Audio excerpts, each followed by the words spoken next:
Hello everyone, I am Deepak and welcome to this lecture. In this lecture, we are going to discuss about the unit number 2 sampling.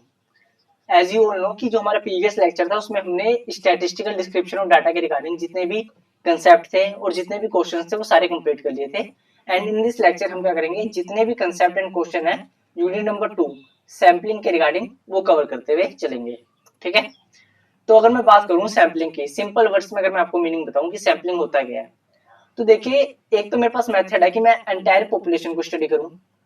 अगर मेरे को कोई भी conclusion draw करना है तो मेरे पास एक मेथड क्या है कि मैं पूरे पॉपुलेशन को, जितनी भी पॉपुलेशन है उसको स्टडी करूं. ठीक है, बट आपको पता है कि ये क्या होगा, एक टाइम कंज्यूमिंग मेथड होगा क्योंकि मेरे को पूरी पॉपुलेशन को कवर करना है. फॉर एग्जांपल लेट से अगर मेरे को पता करना है कि 1000 स्टूडेंट्स है मेरी क्लास में, ठीक है, इनकी एवरेज हाइट क्या है, तो मेरे पास एक मेथड क्या है कि मैं जाऊं हर एक 1000 स्टूडेंट्स की हाइट मेजर करूं और उसका एवरेज निकालूं. ठीक है, तो इससे मैं कहूंगा कि मैंने क्या करा, पूरी पॉपुलेशन, जो भी एंटायर पॉपुलेशन थी मैंने उसको कवर करा. बट आपको लगता नहीं है कि 1000 स्टूडेंट्स की अगर मैं जाके उनकी इंडिविजुअली हाइट ऑब्जर्व करूंगा, उसका एवरेज निकालूंगा, तो ये बहुत ज्यादा टाइम कंज्यूमिंग होगा. ठीक है, टाइम कंज्यूमिंग होगा और इसकी कॉस्ट भी हाई होगी. ठीक है, और एक दूसरा वे मेरे पास जो है वो ये है कि मैं इस एंटायर पॉपुलेशन को कवर ना करूं, इंस्टेड इस पॉपुलेशन में कुछ सैंपल सेलेक्ट करूं और उनके ऊपर कंक्लूजन ड्रॉ कर लूं. फॉर एग्जांपल मैं पता क्या करूं, 1000 की बदले सिर्फ 100 स्टूडेंट्स, सिर्फ मैं कोई भी 100 स्टूडेंट्स को सिलेक्ट करूं, कोई भी रैंडमली सिलेक्ट करूं और उनकी हाइट मेजर करूं. उनकी हाइट मेजर करने के बाद लेट से उनकी जो मैंने 100 स्टूडेंट का एवरेज निकाला वो आया 170 सेंटीमीटर. ठीक है, तो मैं ये कंक्लूजन ड्रॉ कर लूंगा, ये जो 1000 स्टूडेंट्स की हाइट है ना, इनका एवरेज, इनकी एवरेज हाइट 170 सेंटीमीटर है. तो इसलिए हम कहते हैं कि जो हमारा ये सैम्पलिंग है इसमें क्या करते हैं, हम सैंपल्स को स्टडी करते हैं और उसके बेसिस पे पॉपुलेशन के बारे में कंक्लूजन ड्रॉ करते हैं. ठीक है, और इसका एक और प्रैक्टिकल एग्जांपल देना चाहूंगा मैं.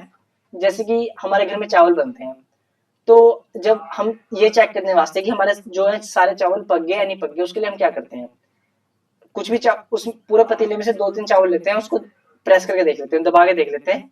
अगर वो पक जा, अगर 2-3 चावल जो है हमारे वो पक गए, तो हम ये कंक्लूजन ड्रॉ कर लेते हैं कि जो हमारे पतीले में बाकी चावल हैं वो भी पक गए होंगे.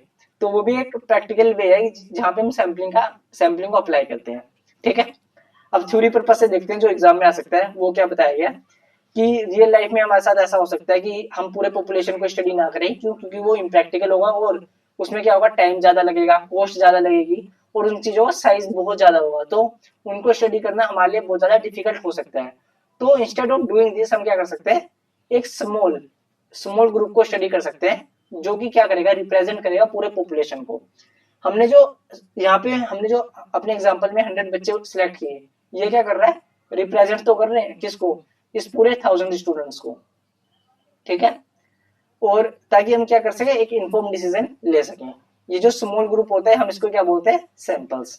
ठीक है, और बुक में 2 एग्जांपल गिवन है. जैसे कि लेट से मंजू बेदी को ये चीज पता करनी है कि उसके टाउन में, जो भी उसका टाउन है उसमें अराउंड 20% ऑफ पीपल एक सर्टेन डिजीज से सफर कर रहे हैं. तो इसका एक मेथड क्या है कि वो जाए पूरे पॉपुलेशन को कवर करे, जाके हर एक इंडिविजुअल से पूछे कि आपको ये डिसीज है कि नहीं है या नहीं है. अब देखिए पूरा पॉपुलेशन, पूरे टाउन को कवर करना इज वेरी टाइम कंज्यूमिंग. ठीक है, और उसमें कॉस्ट भी ज्यादा आएगी. और दूसरा मेथड क्या है कि वो कुछ लोगों को सिलेक्ट कर ले अपने टाउन में से, उन लोगों को, कुछ लोगों को सिलेक्ट करके सिर्फ उन लोगों से पूछ के कंक्लूजन ड्रॉ कर लें. ठीक है, दूसरा चीज क्या है, मिस्टर बासु क्या है, जो दूसरा एग्जाम्पल है हमारे पास, मिस्टर बासु ये चाहता है, ये पता करना चाहता है कि जो वो बल्ब का ऑर्डर प्लेस करने वाला है उसको एक बहुत बड़ा बल्ब का ऑर्डर प्लेस करना है. बट बिफोर प्लेसिंग ऑर्डर उसको ये चीज इंश्योर करनी है कि वो जो बल्ब खरीद रहा है ना, वो कम से कम 1500 घंटे चले, हर एक बल्ब 1500 घंटे चले. तो अब देखो मेरे पास क्या, मैं ये करूंगा कि ऑर्डर देने से पहले हर एक बल्ब बुलाऊं और 1500 घंटे उसे जला के देखूं. ये तो इम्प्रैक्टिकल है मेरे लिए, पॉसिबल ही नहीं है. तो इंस्टेड मैं क्या करूंगा, 1-2 बल्ब लूंगा, उसको मैं यूज करके देखूंगा। अगर वो 1500 घंटे से ज्यादा चल रही हैं तो इसका मतलब जो मैं ऑर्डर प्लेस करूंगा उनसे मैं ये एक्सपेक्ट कर सकता हूँ कि वो भी क्या होंगे, 1500 आवर से ज्यादा यूटिलाइज होंगे। ठीक है, तो हमारे पास इसके लिए 3 की स्टेप आते हैं जो कि हम सैम्पलिंग में यूज करते हैं। सबसे पहले सैम्पलिंग, हमें सैंपल को सिलेक्ट कैसे करना है। अब जैसे आप मैंने ये चीज बोला कि ये पूरे हमारे जैसे 1000 स्टूडेंट थे, है ना। अब इसमें से मेरे को 100 स्टूडेंट सिलेक्ट कैसे करने हैं, कोई ना कोई तो मेथड होगा ना मेरे पास कि मैं 100 स्टूडेंट को सिलेक्ट कैसे करूंगा। तो उसी को यहाँ पे वही चीज बोला है कि हमारे पास सबसे पहले जो इशू है वो है कि हम सिलेक्ट कैसे करेंगे सैंपल को। दूसरी बात, हमने अगर सिलेक्ट कर लिया, how to estimate population characteristics. अब मेरे को ये चीज कैसे इंश्योर करनी है कि जो पॉपुलेशन में जो कैरेक्टरिस्टिक्स पॉपुलेशन की है वही कैरेक्टरिस्टिक्स उन सैंपल की भी हो। और तीसरा कि जो मैं डिसीजन लूंगा, जो भी मैं डिसीजन लूंगा on the basis of sample, वो करेक्ट है या नहीं है to represent the entire population. क्या वो जो सैंपल है उसके बेस पे जो मैं डिसीजन ले रहा हूँ, क्या वो डिसीजन सही है और इम्प्लीमेंट हो रहा है पूरे पॉपुलेशन पे, इस चीज को बोलते हैं। ठीक है, तो इसमें से भी कुछ एग्जाम पॉइंट ऑफ व्यू से तो नहीं है स्लाइड में कुछ, बस आपको ये चीज याद रखनी है कि पॉपुलेशन क्या होता है और सैंपल क्या होता है। ठीक है, जो नेक्स्ट कंसेप्ट है हमारे पास वो है basic principle of sample survey. सबसे पहले पता करते हैं सैंपल सर्वे क्या होता है। वो मैंने आपको बता ही दिया है कि सैंपल सर्वे क्या है, एक मेथड है जिसमें हम क्या करते हैं, एक स्मॉल ग्रुप को, जो कि हमने कहां से सिलेक्ट किया होता है, पॉपुलेशन में से एक स्मॉल ग्रुप को लेते हैं और उसको स्टडी करते हैं, उसको हम क्या कहते हैं, सैंपल सर्वे। और हमारा आइडिया ये होता है कि जो हमने सैंपल सिलेक्ट किए हैं, जो मैंने 100 स्टूडेंट को सिलेक्ट किया था, वो रिप्रेजेंट करे किसको, पूरे 1000 स्टूडेंट्स को। ठीक है, अब ये चीज सही से हो, जो मैं सैंपल सेलेक्ट कर रहा हूँ वो पूरे पॉपुलेशन को रिप्रेजेंट करे, और जो मैं सैंपल सेलेक्ट कर रहा हूँ उसमें कोई गलती ना हो, और जो मैं कंक्लूजन ड्रॉ कर पाऊँ सैंपल से रिगार्डिंग वो पूरे रिप्रेजेंट करे पूरे पॉपुलेशन के कंक्लूजन को। तो ये चीज मैं कब करूंगा, जब मैं ये कुछ प्रिंसिपल्स हैं अगर मैं इनको फॉलो करता हूँ, तब जो है मेरे पास डिसीजन जो मेरे पास आएगा by studying the sample will be correct और नियर टू द एक्वेशन। ठीक है, तो इसको मैं क्या करूंगा, ये हमारे पास 4 प्रिंसिपल्स हैं जो कि आपकी बुक्स में गिवन है। सबसे पहले है लॉ ऑफ स्टैटिस्टिकल रेगुलरिटी, दूसरा है हमारे पास प्रिंसिपल ऑफ इनर्शिया, तीसरा है प्रिंसिपल ऑफ ऑप्टिमाइजेशन, और चौथा है प्रिंसिपल ऑफ वैलिडिटी। तो एक एक करके हम सबको कवर करते जाते हैं। सबसे पहले हमारे पास लॉ ऑफ स्टैटिस्टिकल रेगुलरिटी। ये क्या कहता है कि जो हमारा सैंपल है ना वो कब रिप्रेजेंट करेगा पूरे एंटायर पॉपुलेशन को, जब हम पूरे सैंपल जो हमारे सैंपल होंगे क्या होंगे, वो रैंडम होंगे। अगर मैं कोई भी सैंपल सेलेक्ट कर रहा हूँ पॉपुलेशन में, तो हर एक यूनिट, जो भी हर एक यूनिट है पॉपुलेशन में, उनका इक्वल चांस होना चाहिए for every unit should have a equal chance to become select. ठीक है, तो ये चीज लिखी हुई है यहाँ पे। So the sample must be chosen randomly, जो हम सैंपल सेलेक्ट कर रहे हैं वो कैसे होना चाहिए, रैंडमली होना चाहिए, giving every unit in a population an equal chance. उसको क्या करें, हर एक यूनिट को इक्वल चांस दें for the purpose of selection. ठीक है, तो इसका फोकस क्या है, अब ये चीज एग्जाम में आ सकती है कि लॉ ऑफ स्टैटिस्टिकल रेगुलरिटी का फोकस क्या है, इसका है कि रिप्रेजेंटेटिवनेस, जो मैं सैंपल सेलेक्ट कर रहा हूँ वो रिप्रेजेंट करे किसको, पूरे पॉपुलेशन को। अब ये कब रिप्रेजेंट करेंगे, जब मेरा सैंपल क्या होंगे, वो रैंडम होंगे। ठीक है, जितने मेरे पास सैंपल रैंडम होंगे उतना ही जो मेरा डिसीजन होगा वो क्या होगा, करेक्ट होगा। ठीक है, तो इसमें हमने क्या बातें ध्यान रखनी है इन कंक्लूजन, कि लॉ ऑफ स्टैटिस्टिकल रेगुलरिटी ये कहता है कि जो हमारे सैंपल हम जो जिसे सिलेक्ट कर रहे हैं वो हमें रैंडमली सिलेक्ट करना है, कोई बायसनेस नहीं होनी चाहिए कि स्टार्टिंग के अब मेरे को 1000 बच्चे में से 100 उठाने हैं तो स्टार्टिंग के जो 5 बच्चे बैठे हैं उन्हें उठा लिया, नहीं। जो हर एक यूनिट का, जितने भी यूनिट है पॉपुलेशन में, उन सबका एक इक्वल चांस होना चाहिए सिलेक्शन का। ठीक है, ये हमें कहता है लॉ ऑफ स्टैटिस्टिकल रेगुलरिटी। जो मेरे पास सेकंड प्रिंसिपल है वो है law of principal of inertia. Principal of inertia क्या कहता है कि जो मेरे सैंपल है ना वो पॉपुलेशन को तब रिप्रेजेंट अच्छी तरह से करेंगे जब हम मेरे पास लार्ज सैंपल होंगे, लार्ज नंबर ऑफ सैंपल होंगे। फॉर एग्जांपल लेट्स से, जैसे मैंने एग्जांपल लिया था कि मेरे को 1000 स्टूडेंट्स की एवरेज हाइट पता करनी है, तो मुझे बताओ जब मैं 50 सैंपल लूंगा इसमें से तब अच्छा डिसीजन आएगा मेरे पास, या 100 लूंगा तब, या 200 स्टूडेंट्स लूंगा तब। The answer is 200 student. जितने ज्यादा सैंपल होंगे उतना ही तो डिसीजन मेरा एक्यूरेट होगा, उतना ही तो सैंपलिंग सर्वे सक्सेसफुल होगा। तो इसलिए प्रिंसिपल ऑफ इनर्शिया यही कह रहा है कि जितने ज्यादा मेरे पास सैंपल होंगे उतना मेरा जो डिसीजन होगा वो मोर रिलायबल होगा और एक्यूरेट होगा। ठीक है, तो इसका फोकस क्या है, एक्यूरेसी एंड रिलायबिलिटी। जैसे हमारे पास जो पिछला था उसका डिसीजन क्या था, फोकस क्या था, रिप्रेजेंटेटिवनेस पे। इसका फोकस क्या है, एक्यूरेसी एंड रिलायबल कब होगा मेरे पास, जब मैं ज्यादा लार्ज नंबर ऑफ सैंपल को सिलेक्ट करूंगा। तो वही कह रहा है कि एज सैंपल साइज इंक्रीज, जैसे जैसे सैंपल साइज इंक्रीज होता है जो हमारा कंक्लूजन होता है वो क्या होता है, मोर रिलायबल एंड स्टेबल। ठीक है, तो हमारा डिसीजन जो है वो प्रिसाइज होता है कब, जब हमारे पास लार्ज सैंपल साइज होता है। ठीक है, ये था हमारा प्रिंसिपल ऑफ इनर्शिया।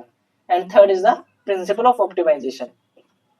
ये कह रहा है कि जो भी हम देखिए, अब हम मेरे पास बहुत अभी मैं डिस्कस करूंगा, we have a number of methods to select sample. ये मैं आगे डिस्कस करूंगा लेक्चर में कि कौन कौन से मेथड है हमारे पास जिससे हम सैंपल को सिलेक्ट कर सकते हैं। अब मेरे को सैंपल को सिलेक्ट करते वक्त कौन सा मेथड यूज करना है, इस चीज को सोचते हुए मेरे को ये चीज देखनी है कि जो मेरी कॉस्ट लगेगी, जो कॉस्ट लगेगी उस डाटा को स्टडी करने में, वो मैच हो उसके एक्यूरेसी से। यही सिंपल ये कहता है ऑप्टिमाइजेशन, जो आपने इकोनॉमिक्स में भी पढ़ा होगा कि कॉस्ट और जो बेनिफिट होता है उसके बीच में बैलेंस होना चाहिए। तो जब मैं सैंपल को सिलेक्ट कर रहा हूँ तो मेरे को एक ऐसा मेथड यूज करना है जो कि ऑप्टिमम रिजल्ट दे, मतलब जिसमें कॉस्ट भी कम लगे और जो मेरी एक्यूरेसी है और जो मेरे पास रिजल्ट है वो भी बेटर है। ठीक है, ये था हमारा principle of optimization. And the last one is the principle of validity. Principle of validity simply कहता है कि sampling method should be accurate and trustworthy result about the population. जो मैं आप जो मर्जी सैम्पलिंग, जब आप सैम्पलिंग मेथड यूज कर रहे हैं तो जो भी आप कंक्लूजन ड्रॉ कर रहे हैं, जो भी आप डिसीजन ले रहे हैं फ्रॉम द सैंपल, वो एक्यूरेट होना चाहिए, वो अच्छा रिप्रेजेंट करना चाहिए पॉपुलेशन को। अब लेट्स से जैसे कि मैंने अपने ऊपर वाले एग्जांपल में 1000 स्टूडेंट को स्टडी करने की जगह कितने को किया था, 100। अब जब मैंने 100 से कंक्लूजन ड्रॉ करा कि एक एवरेज स्टूडेंट की हाइट 170 सेंटीमीटर है, तो ये रिप्रेजेंट करना चाहिए कि ऑन एन एवरेज अगर मैं 1000 स्टूडेंट्स का भी एवरेज करता ना तभी भी वो यही आता 170 सेंटीमीटर। तो यही कह रहे हैं कि हमें हमेशा ये चीज करनी है कि जो हमारा हमें इस तरह सैम्पलिंग सर्वे करना है कि जो हमारा डिसीजन आए सैंपल से, जो मेरा डिसीजन आए सैंपल से, वो पूरे पॉपुलेशन को अच्छी तरह उसके बारे में एक्यूरेट रिजल्ट दे। ठीक है, तो अगर मैं एग्जाम पॉइंट ऑफ व्यू से बोलूं तो आपको ये चीज याद रखनी है कि लॉ ऑफ स्टैटिस्टिकल रेगुलरिटी क्या कहता है कि सैंपल जो होने चाहिए वो रैंडम सेलेक्ट होने चाहिए, हर एक सैंपल का इक्वल चांस होना चाहिए for selection. Principal of inertia कहता है कि जो हमारे सैंपल साइज है वो ज्यादा से ज्यादा होना चाहिए, large sample size will give the accurate answer. Principle of optimization क्या कहता है कि there should be balance between the cost and benefit. और प्रिंसिपल ऑफ वैलिडिटी क्या कहता है कि मेरा रिजल्ट जो है, जो मैं रिजल्ट ले रहा हूँ सैंपल सर्वे से, वो एक्यूरेट होना चाहिए और ट्रस्ट वर्थी होना चाहिए अबाउट द पॉपुलेशन। ठीक है, ये था हमारा सैंपल सर्वे के जो बेसिक प्रिंसिपल थे। अब जो मैं नेक्स्ट डिस्कस करूंगा वो डिस्कस करूंगा comparison between the sample survey and complete enumeration. अब मेरे को एक चीज बताइए, जब मैं सैंपल सर्वे, जब मैं कुछ लोगों को स्टडी करता हूँ तो वो होता है हमारे पास सैंपल सर्वे। और जब मैं कंप्लीट हर एक पॉपुलेशन को पूरे, अगर मैं 1000 स्टूडेंट को सबको जाके स्टडी करूं तो होता है मेरे पास कंप्लीट इन्यूमरेशन मेथड, जिसको हम क्या कहते हैं, सेंसस भी कहते हैं। ठीक है, अब इसके बीच में क्या कंपैरिजन करते हैं वो है हमारे पास, देखिए सबसे पहला है रिलायबिलिटी। अब मुझे बताइए कौन सा डाटा सबसे ज्यादा रिलायबल होगा, कौन सा कंक्लूजन रिलायबल होगा, कंप्लीट इन्यूमरेशन वाला या सैंपल सर्वे वाला। तो इसमें मैं भी थोड़ा कंफ्यूज हो गया था, बट क्योंकि देखिए हमारे माइंड में आता है कि जब हम कंप्लीट डाटा को स्टडी करेंगे ना तब जो मेरा डिसीजन होगा वो मोर एक्यूरेट होगा, ज्यादा रिलायबल होगा instead of sample survey.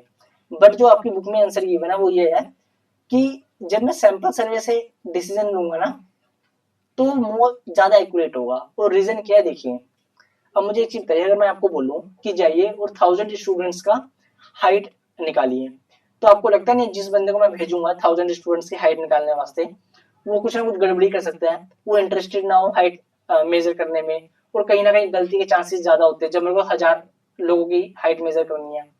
Instead अगर मैं एक ट्रेंड इन्यूमेटर को भेजूं, एक ट्रेंड बंदे को भेजूं और सिर्फ ये बोलूं कि भाई तेरे को जाना है और सिर्फ 100 स्टूडेंट का अच्छी तरह हाइट मेजर करके आना है, तो ऑब्वियसली वो 100 स्टूडेंट का अच्छी तरह मेजर करेगा, उसमें ज्यादा एक्यूरेसी होगी। तो हमारे मॉड्यूल में ये चीज बोला है कि अगर जहां तक की रिलायबिलिटी की बात है, तो जो हमारा सैंपल सर्वे मेथड है इज द मोर रिलायबल। ठीक है, अब नेक्स्ट है एक्यूरेसी की बात करते हैं। अब एक्यूरेसी में क्या होता है देखिए, अब सैम्पलिंग में दो एरर होने के चांसेस ज्यादा है, इसके बारे में मैं आगे बात करूंगा। वैसे एक है सैम्पलिंग एरर, एक है non sampling error. Sampling error क्या होता है देखिए, जो मैंने सैंपल सेलेक्ट करे ना पॉपुलेशन में से, अगर वो रिप्रेजेंट ही नहीं कर रहे पूरे पॉपुलेशन को, तो मैं उसको बोलता हूँ कि ये कौन सा एरर है, तब मैं उसको बोलता हूँ ये है मेरे पास सैम्पलिंग एरर। और दूसरा non sampling error. Non sampling error ये होता है कि लेट्स से जो मैंने सैंपल सेलेक्ट करे या जिन चीज को मैं स्टडी कर रहा हूँ उसी को मैं ढंग से नहीं कर रहा हूँ। फॉर एग्जाम्पल लेट्स से मैं इंस्टेड ऑफ मेरे इंटरेस्ट ही नहीं है हाइट मेजर करने में, मैं गलत तरह से मेजर कर रहा हूँ, या फिर मैं there is a communication gap between the respondent and the जो डाटा कलेक्ट कर रहा है, उसके बीच में कम्युनिकेशन गैप है, तो उसको हम कहते हैं नॉन सैम्पलिंग एरर। तो जब मैं सैम्पलिंग कर रहा हूँ तो दोनों चांसेस हैं, सैम्पलिंग एरर भी हो सकते हैं और नॉन सैम्पलिंग भी एरर हो सकते हैं। लेकिन जब मैं पूरा कंप्लीट डाटा को स्टडी कर रहा हूँ, तब तो उसमें मैं कोई सैंपल सेलेक्ट कर ही नहीं रहा, तो उसमें तो सैम्पलिंग एरर तो होंगे नहीं। इसमें सैम्पलिंग एरर नहीं होंगे, इसमें जो एरर होने के चांसेस है वो कौन से हैं, नॉन सैम्पलिंग एरर। तो इसलिए मोर एक्यूरेसी कौन सा है हमारे पास, मोर एक्यूरेट जो रिजल्ट देता है वो है कंप्लीट इन्यूमरेशन मेथड। ठीक है, and the third one is the speed. अब आप मेरे को एक चीज बताइए, जब मेरे को एंटायर पॉपुलेशन, जब मेरे को 1000 स्टूडेंट स्टडी करने हैं, तब ज्यादा स्पीड से हो जाएगा काम, या जब मेरे को 100 स्टडी करने हैं तब? ऑब्वियसली जब 100 करने हैं, तो इसलिए यहाँ पे भी ये बोला है कि सैंपल सर्वे जो है वो ज्यादा स्पीड में कंक्लूजन ड्रॉ कर सकता है। और सिमिलरली कॉस्ट, जब सैंपल सर्वे के अंदर हमारी जो कॉस्ट भी कम होती है। नेक्स्ट है हमारे पास नेसेसिटी। तो इसमें क्या होता है देखिए, कहीं जगह पे ना मेरे को सैम्पलिंग सर्वे में अप्लाई ही नहीं कर सकता। देखिए क्यों, अब लेट्स से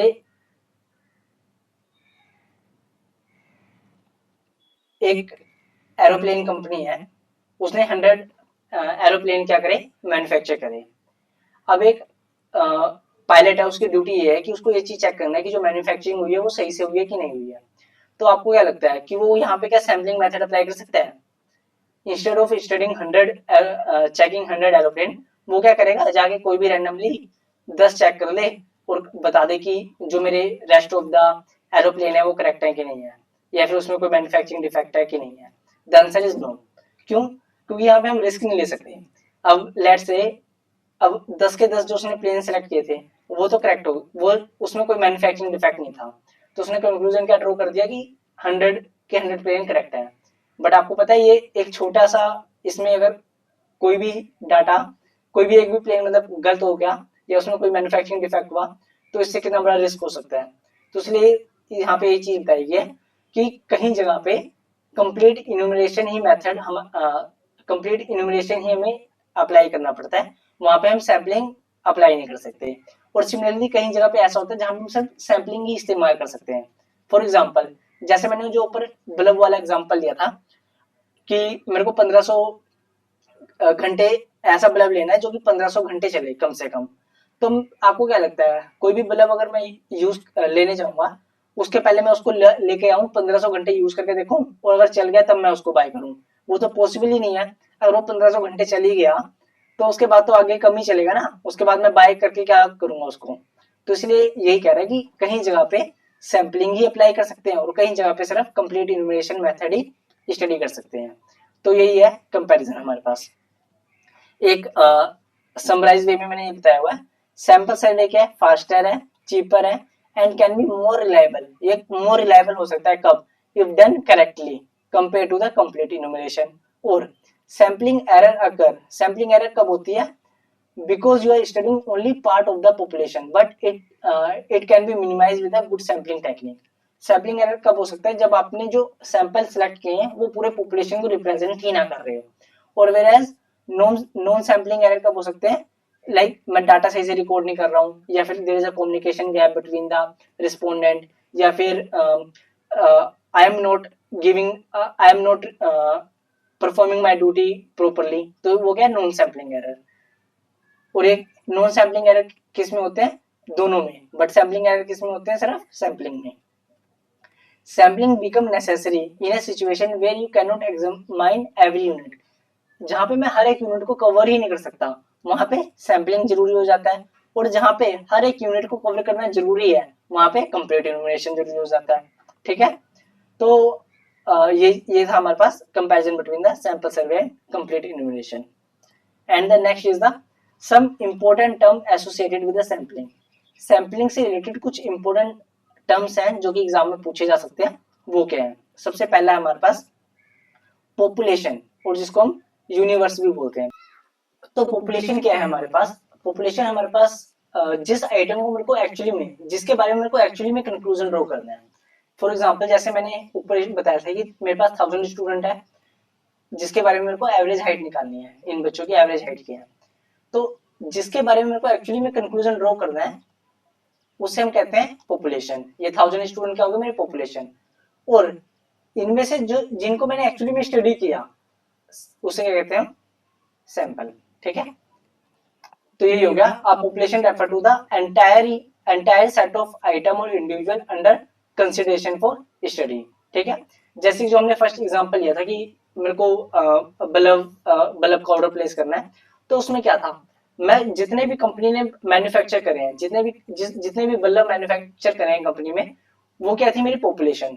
और ऐसी सेकंड एग्जांपल में क्या था, जब मेरे को ये चीज पता करना था कि टाउन में कितने लोगों को एक सर्टेन बीमारी है कि नहीं है, तो उसमें क्या करता था मैं, जितने भी लोग उस टाउन में रहते हैं वो क्या थी उसमें, वो थी मेरी पॉपुलेशन। ठीक है, और इसमें एक इंपॉर्टेंट चीज है, the number of units belonging to the population is known as the population size. जितने भी यूनिट है, जितने भी नंबर ऑफ यूनिट जो है पॉपुलेशन के अंदर है, उसे हम कहते हैं नंबर साइज। जैसे कि मेरे पहले एग्जांपल में क्या था, 1000। ठीक है, और सिमिलरली अगर मैं बताऊं कि इस मंजू के टाउन की पॉपुलेशन 4 करोड़ है, तो वो क्या होगा, नंबर यहाँ पे होगा हमारा पॉपुलेशन साइज। अगर मैं कहूँ अभी तक कंपनी ने 3 लाख बल्ब मैन्युफैक्चर करे हैं, तो वो क्या होगी, मेरी पॉपुलेशन साइज। ठीक है, और उसको हम रिप्रेजेंट किससे करते हैं, कैपिटल एन से। ठीक है,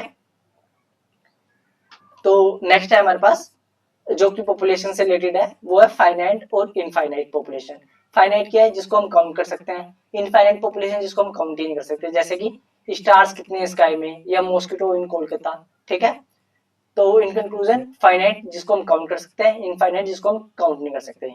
अगला है हमारे पास एग्जिस्टेंट और हाइपोथेटिकल पॉपुलेशन। देखिए समटाइम ऐसा होता है कि हमारी जो जिस चीज को हमें स्टडी करना है, या जो हम सिनेरियो ले रहे हैं, वो एक्चुअली में एग्जिस्ट करता है रियल लाइफ में या नहीं करता। फॉर एग्जांपल जैसे कि मैंने ये चीज बोला कि पॉपुलेशन कितनी है मंजू के टाउन में, या फिर जो इलेक्ट्रिक बल्ब कंपनी ने मैन्युफैक्चर करे हैं वो क्या करते हैं, रियल में एग्जिस्ट करते हैं। बट हाइपोथेटिकल सिचुएशन क्या होगी, जो कि एग्जिस्ट ही नहीं करता। लेट्स से अगर मैं, आपने ये चीज प्रोबेबिलिटी में पढ़ी होगी कि मैं कॉइन को infinite number of times toss करे जा रहा हूँ, तो पॉसिबल ही नहीं है ना, वो तो सिर्फ मैं इमेजिनरी एक हाइपोथेटिकल सिचुएशन बना रहा हूँ कि एक कॉइन को मैंने 1000 टाइम्स या फिर इनफाइनाइट टाइम्स जो है वो टॉस करा। तो वही चीज बताइए, एग्जिस्टेंट क्या होता है, जो कि रियल हो और कैन बी सीन और काउंटेड, और हाइपोथेटिकल क्या होता है, imaginary, only assume for the theory purpose. ठीक है, नेक्स्ट है हमारे पास सैंपल। बता दिया मैंने सैंपल क्या होता है, sample is a smaller group selected from the population intended to, हम इसलिए सेलेक्ट करते हैं ताकि वो क्या कर सके, रिप्रेजेंट कर सके एंटायर पॉपुलेशन को। ठीक है, the goal is to make sure that the sample reflect the characteristics of the whole population. ठीक है, so that conclusion drawn from the sample are may be applied to the population. जो भी मैं sample को study करके conclusion draw कर पा रहा हूँ वो पॉपुलेशन के लिए भी सही हो। अब जो मेरे पास सैंपल साइज होता है, जैसे कि मैंने 1000 स्टूडेंट लिया था, वो क्या था, पॉपुलेशन का साइज।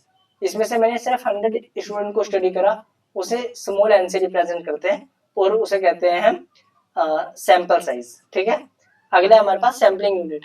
अब हर एक यूनिट जो इसके अंदर है, हर एक स्टूडेंट जैसे, वो क्या होगा मेरे पास, सैम्पलिंग यूनिट। ठीक है, और सैम्पलिंग फ्रेम क्या होता है, सैम्पलिंग फ्रेम को आप सिंपल वर्ड में ये समझ लीजिए, एक कंप्लीट लिस्ट जिसमें से हमने सैंपल को सिलेक्ट किया है।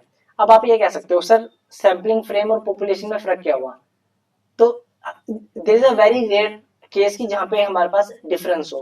मोस्ट ऑफ द केस में क्या होता है, सैम्पलिंग फ्रेम ही हमारा पॉपुलेशन होता है, क्योंकि हम उसमें से उसको सिलेक्ट करते हैं। बट अब मेरी बात ध्यान से सुनना, मैं क्लास में गया, इस लाइन में 10 बच्चे बैठे थे, इस लाइन में 50 बच्चे बैठे थे, इस लाइन में 40 स्टूडेंट बैठे हुए थे। तो मैंने क्या करा, मैंने जाके सिर्फ इस ये जहां पे 50 बच्चे बैठे हैं, इस लाइन में से अगर 10 बच्चे उठा लिए, तो ये जो मेरे 50 स्टूडेंट की लिस्ट होगी ना, ये जो 50 बच्चे हैं, वो से हम बोलेंगे सैम्पलिंग फ्रेम, कि मतलब a complete list of population unit use to select the sample. आपने एक्चुअली सैंपल किसमें से सिलेक्ट किया, एक्चुअली किसमें से सिलेक्ट किया, उसे हम कहते हैं सैम्पलिंग फ्रेम। ठीक है। नेक्स्ट है हमारे पास सैम्पलिंग फ्लक्चुएशन। ये थोड़ा इंपॉर्टेंट है, देखिए इसको मैं समझाता हूँ। अब आउट ऑफ 1000 स्टूडेंट मैंने क्या करा, कोई भी 100 स्टूडेंट को उठाया और उसका एवरेज निकाला। ठीक है। अब मेरे को एक चीज बताइए, अगर मैं कुछ 100 बच्चों को उठाऊं तो जो मैं एवरेज निकालूं वो लेट से आया 170 सेंटीमीटर। मैं दूसरे 100 स्टूडेंट को उठाऊं, उसका एवरेज लूं, वो आया 160 सेंटीमीटर। मैं तीसरे सेट को उठाऊं, तीसरे सेट ऑफ 100 स्टूडेंट को उठाऊं, उसका एवरेज लूं, उसका एवरेज आया लेट से 182 सेंटीमीटर। तो यही चीज है, जिस तरह से मेरे सैंपल डिफरेंट करते हैं, जैसे जैसे मैं सैंपल, अगर मैं एक सैंपल लूं 100 का, तो उससे जो मैं एवरेज निकालूं वो डिफरेंट आएगा। जो दूसरा सैंपल लूं 100 यूनिट्स का, उससे जो मैं एवरेज निकालूं वो डिफरेंट आएगा। जो ये डिफरेंस आ रहा है बिटवीन द सैंपल्स, उसी को हम कहते हैं sampling fluctuation. It is the variation in the value of statistics computed from the different sample. अगर मैं डिफरेंट सैंपल में से जो वैल्यू निकाली है, उसमें जो वेरिएशन आ रही है, उसी को मैं क्या बोलता हूँ, sampling fluctuation. If we compute the value of statistics, say mean, it is quite natural that the value of the sample mean may vary from sample to sample. जब मैं मीन निकाल रहा हूँ इन 100 स्टूडेंट का, वो 182 आ रहा है, इनका निकाल रहा हूँ वो 170 आ रहा है, इनका निकाल रहा हूँ 160 आ रहा है। तो ये जो डिफरेंट आ रहा है उसी को हम क्या कहते हैं, सैंपलिंग फ्लक्चुएशन। ठीक है। नेक्स्ट है हमारे पास parameter versus statistics. Parameter versus statistic. तो इसमें क्या, ये भी इसके रिगार्डिंग में बहुत क्वेश्चन आते हैं एग्जाम में। तो देखिए, अगर मैं कोई भी चीज, कोई भी वेरिएबल सच एज मीन हो गया, मीडियन हो गया, मोड हो गया, स्टैंडर्ड डेविएशन हो गया, वेरिएंस हो गया, प्रपोर्शन हो गया, मैं कोई भी स्टैटिस्टिकल मेजर अगर मैं पूरे पॉपुलेशन को यूज करके निकालता हूँ, जैसे कि मेरे एग्जांपल में अगर मैं 1000 स्टूडेंट्स का मीन निकालूं, तो उसको मैं बोलता हूँ पैरामीटर। जब मैंने इन पूरे 1000 स्टूडेंट का पॉपुलेशन का निकाला, लेकिन अगर मैं यही चीज, अगर यही मीन मैं 100 स्टूडेंट का निकालता जो कि मेरे सैंपल थे, उसको मैं बोलता हूँ स्टैटिस्टिक। ठीक है। तो पैरामीटर क्या होता है, पैरामीटर जो होता है वो बेस होता है पूरे एंटायर पॉपुलेशन पे, वो डिस्क्राइब करता है पॉपुलेशन के कैरेक्टरिस्टिक्स को, for example population mean, variance etcetera. But जब मैं कोई भी चीज निकालता हूँ on the basis of sample, तब उसको क्या बोलते हैं, स्टैटिस्टिक। जैसे कि सैंपल मीन या स्टैंडर्ड डेविएशन, इसको मैं अभी आगे डिस्क्राइब करूंगा। बस आप अपने माइंड में एक चीज के लिए समझ लीजिए, पैरामीटर पॉपुलेशन को डिस्क्राइब करता है, पी, इसको आप ऐसे याद रख सकते हैं, पी से पैरामीटर और पी से पॉपुलेशन। और जो हमारा स्टैटिस्टिक्स है वो कहां से निकलता है, सैंपल में से। तो आप यहां से याद रख सकते हैं, ऐसे स्टैटिस्टिक्स और ऐसे सैंपल। ठीक है। अगला है हमारे पास सैंपलिंग डिस्ट्रीब्यूशन।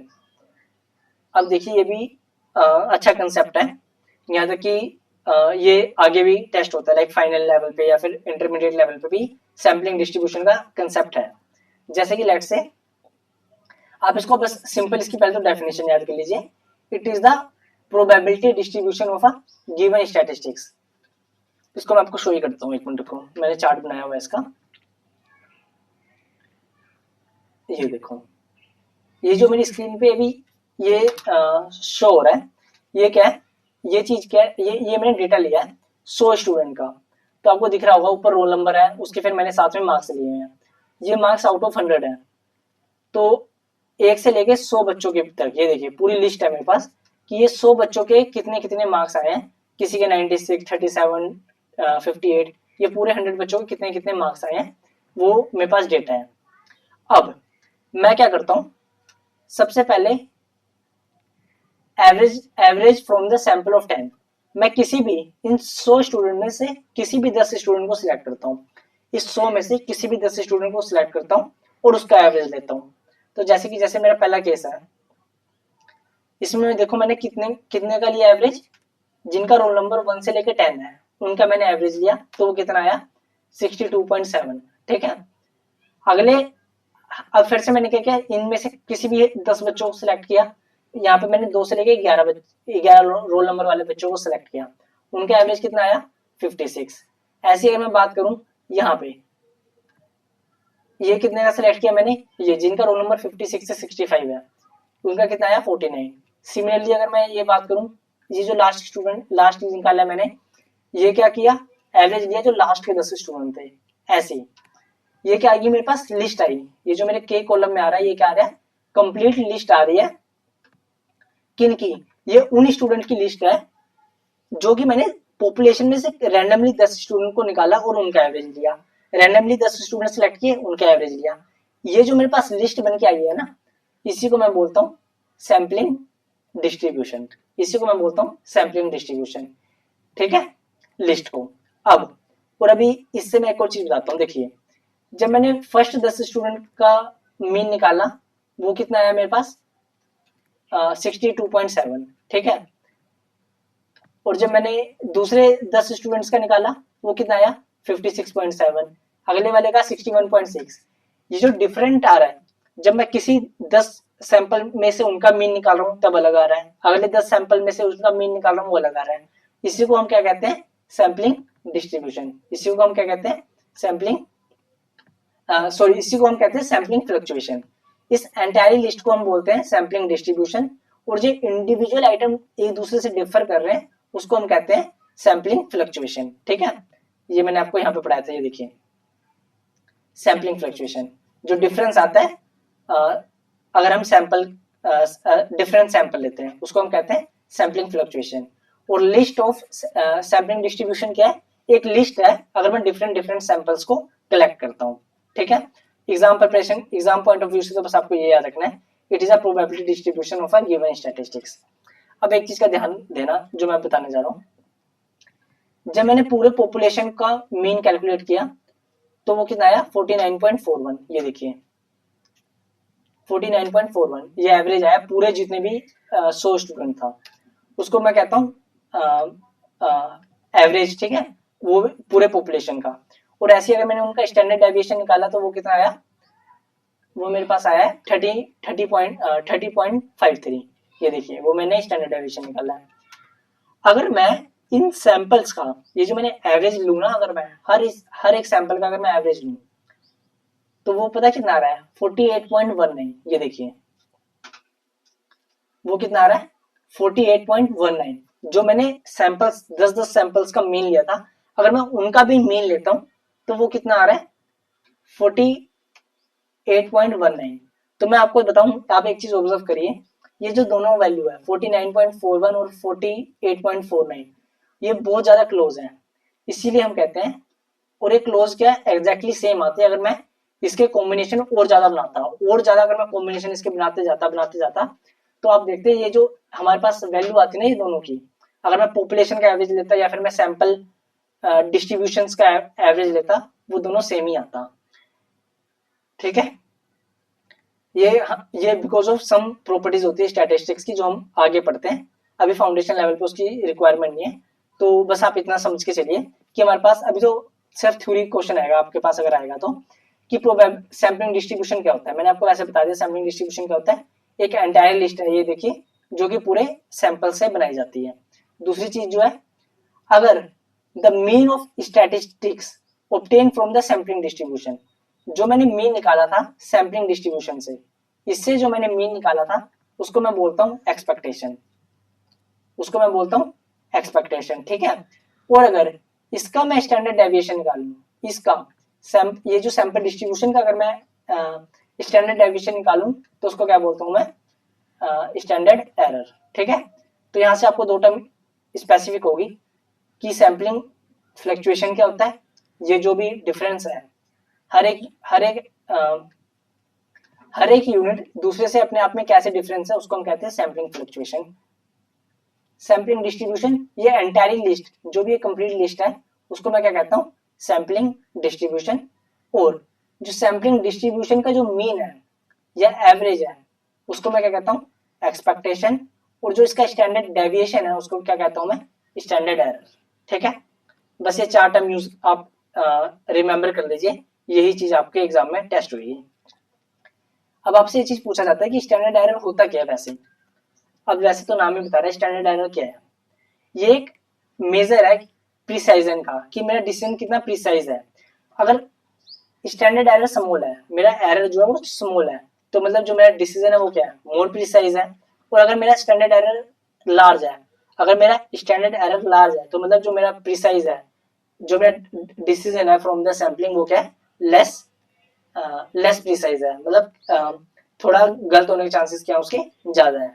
ठीक है, जो नेक्स्ट है हमारे पास वो है स्टैंडर्ड एरर का फॉर्मूला। जैसे स्टैंडर्ड एरर होता क्या है वो तो मैंने समझ लिया। स्टैंडर्ड एरर क्या हो रहा है, स्टैंडर्ड डेविएशन जो हम स्टैटिस्टिक्स में से निकालते हैं। स्टैंडर्ड डेविएशन जो हम स्टैटिस्टिक्स में से निकालते हैं उसको क्या बोलते हैं, स्टैंडर्ड एरर। ये मैंने अभी आपको एक्सेल में भी दिखा दिया। अभी जो स्टैंडर्ड एरर है ना, इसका फॉर्मूला हमारा होता है ये स्टैंडर्ड डेविएशन डिवाइड बाय इसके रूट ऑफ एन। अब यहाँ पे एन क्या है, मैंने आपको बताया था एन क्या है, स्मॉल एन क्या है, सैंपल साइज, कि हमारे सैंपल में कितने यूनिट है। और एस डी मतलब स्टैंडर्ड डेविएशन ऑफ पॉपुलेशन। ठीक है, अब आप ये फॉर्मूले में नोटिस करिए, स्टैंडर्ड एरर क्या है, इनवर्सली प्रोपोर्शनल है सैंपल साइज के। जैसे जैसे मेरे सैंपल साइज इंक्रीज होंगे, अगर लेट से मैंने आपको ये बताया था कि मेरे को जब 1000 स्टूडेंट का मीन लेना है, तो मेरे पास एक ऑप्शन है मैं 100 सैंपल उठाऊं, इसमें से 200 लूं, इसमें से 300 लूं। जब मैं ज्यादा लेता हूं, जब मैं सैंपल साइज बढ़ाता हूं, तब जो मेरा स्टैंडर्ड एरर है, जो एरर होने के चांसेस हैं वो क्या हो जाता है, कम। लेकिन जब मैं क्या करूं, सैंपल साइज को कम लेता हूं, तो मेरे पास जो स्टैंडर्ड एरर होता है वो क्या हो सकता है, ज्यादा। ठीक है, एग्जाम पर्पस के लिए आपको सिर्फ इतना याद करते हुए चलना है। नेक्स्ट है हमारे पास sampling distribution and standard error of static. उससे रिलेटेड क्या कंसेप्ट है, starting with the population of n unit we can draw as many sample of a fixed size n। ठीक है, इसमें आपको बस ये 2 चीजें याद रखनी है कि जब in case of sampling with replacement, जब देखिए लेट से मेरे को 5 टमाटर चूज करने हैं आउट ऑफ 10 में से मुझे कोई भी 5 टमाटर चूज करने हैं, तो अगर जो मैंने टमाटर पहले चूज कर लिया, ठीक है, जब मैं दूसरा टमाटर चूज करने जा रहा हूं तो उसके पहले अगर मैं जो मैंने टमाटर पहले सेलेक्ट किया है उसको वापस रख दिया, तो उसे कहते हैं सैम्पलिंग विद रिप्लेसमेंट। कि जब मैं सैम्पलिंग जब कर रहा हूं मैं रिप्लेसमेंट के साथ, जो मैंने पहले आइटम सेलेक्ट किया था मैं उसको दोबारा पॉपुलेशन में वापस रख देता हूँ, तो उसी को कहते हैं सैम्पलिंग विद रिप्लेसमेंट। और दूसरा क्या चीज है, सैम्पलिंग विदाउट रिप्लेसमेंट। इसमें क्या होगा कि जो मैंने एक बार सैंपल सेलेक्ट किया आउट ऑफ 10, जब मैंने एक टमाटर उठा लिया, तो जब मैं अगला टमाटर उठाने जाऊंगा तो मैं उस टमाटर को वापस रखूंगा नहीं जो मैंने पहले उठाया था, तो इसे कहते हैं विदाउट रिप्लेसमेंट। ठीक है, जब मैं जो मैंने पहले यूनिट सिलेक्ट करी है उसको अगर मैं पॉपुलेशन में दोबारा डाल दूं तो उसको हम कहते हैं सैम्पलिंग विद रिप्लेसमेंट, क्योंकि आपने पहला यूनिट क्या कर दिया, वापस उसमें डाल दिया। लेकिन अगर मैं ऐसा ना करूं, मैंने जो पहले आइटम सिलेक्ट किया उसको साइड में रख दिया, मैं उसको वापस नहीं डाला मैंने, तो उसको क्या करते हैं, सैम्पलिंग विदाउट रिप्लेसमेंट। तो इसके बस आप फॉर्मूले याद रख लीजिए। जब मैं सैम्पलिंग विद रिप्लेसमेंट करता हूँ, तो मेरे पास टोटल नंबर ऑफ सैंपल कितने आ सकते हैं, टोटल नंबर ऑफ सैंपल जो मेरे पास आ सकते हैं वो आता है n की पावर n। अब यहाँ पे नोटिस करना, कैपिटल N की आपका पॉपुलेशन का साइज और स्मॉल n की आपके पास सैंपल का साइज। ठीक है, और आपने ये तो पढ़ा भी होगा sampling without replacement, permutation and combination में आपको क्या करना है, इस टाइम n आइटम में से ये जो पॉपुलेशन है उसमें से क्या सेलेक्ट करना है, सैंपल। ठीक है, ये आपका जो है कॉम्बिनेशन वाले चैप्टर में से रिलेट करेगा। जैसे इसके रिगार्डिंग कुछ क्वेश्चन भी है, मैं आपको अभी करवा देता हूँ इसके रिगार्डिंग जो भी क्वेश्चन है।